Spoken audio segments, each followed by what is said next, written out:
बंदूकधारी निलेश चव्हाणवरती आता वैष्णवी हगवणेच्या 10 महिन्याच्या बाळाची हेळसांड केल्याप्रकरणी सुद्धा गुन्हा दाखल झालेला आहे आणि बावधन पोलिसांकडून या निलेश चव्हाणचा शोध सुरू आहे। तो आत्ता फरार आहे।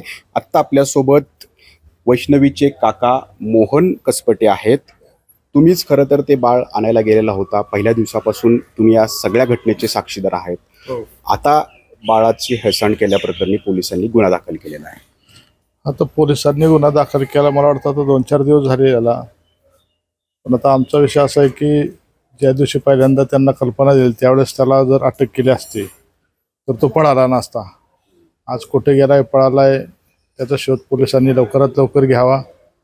ज्याप्रमाणे राजेंद्र हगवणे यांचे दीर पळाले, दादांनी क्विक ॲक्शन घेऊन त्यांना पकडायला सांगितलं, त्यानंतर सापडले। तसं यात काय असं होतंय का? तसं होऊ नये।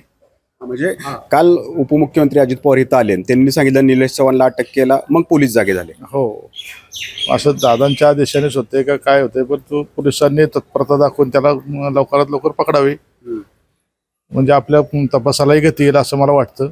म्हणजे तुम्ही गेल्यानंतर पोलीस गांभीर्याने घेत नाहीयेत। प्रत्येक वेळी कुठल्या तरी मोठ्या नेत्यानं अजितदादांनी सांगायला हवं, फडणवीस साहेबांनी सांगायला हवं, असं एक पोलिसांची भूमिका दिसून येते तुम्हाला यातून?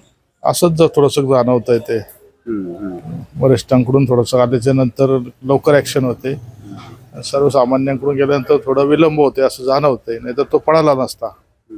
वारंवार त्याच चुका होताना दिसत आहेत। कारण राजेंद्र हगवणेच्या वेळेला पण तुम्ही म्हटले होते की ह्यांना अटक करा, ह्यांना अटक करा, त्यांना पळून जाण्याची अगदी मुभास दिल्यासारखं होतं। आता निलेशचं पण तसंच झालं, वारंवार त्याच पोलिसांच्या चुका दिसतात। हो हो, त्यावेळेस तर आम्ही त्यांना ते बंडू फाटकचं फार्म हाऊस आम्ही डिटेल सांगितलं होतं की इथं आहे म्हणून आम्हाला कल्पना आहे, पण ते म्हटले की तिथं नाही आहे, तिथं जाऊन आले। आणि आता तपासात दिसतंय की ते तिथं 2 दिवस होते।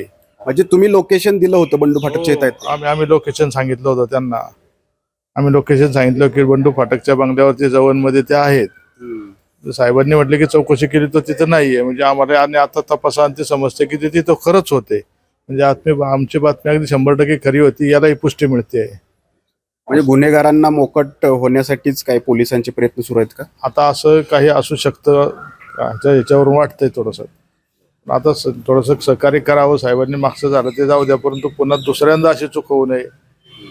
आरोपी मोकाट फिरू नये, आरोपी मोकाट फिरला म्हणजे त्याला दुसरे काहीतरी उद्योग करायलाही होतं आणि मग ते आणखी त्रासदायक होतं पोलिसांनाही आणि आम्हालाही होईल।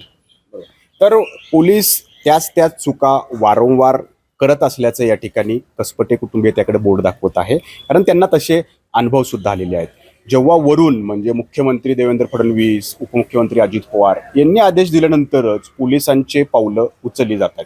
आधी राजेंद्र हगवणे, मुलगा सुशील बाबत ते घडलं, आता निलेश चव्हाण सोबत सुद्धा तेच घडताना या ठिकाणी दिसतंय। आता निलेश चव्हाणला कधी अटक होणार, अख्ख्या राज्याचं याकडेच लक्ष आहे। नाजिमुल्ला, ABP माझा, पिंपरी चिंचवड।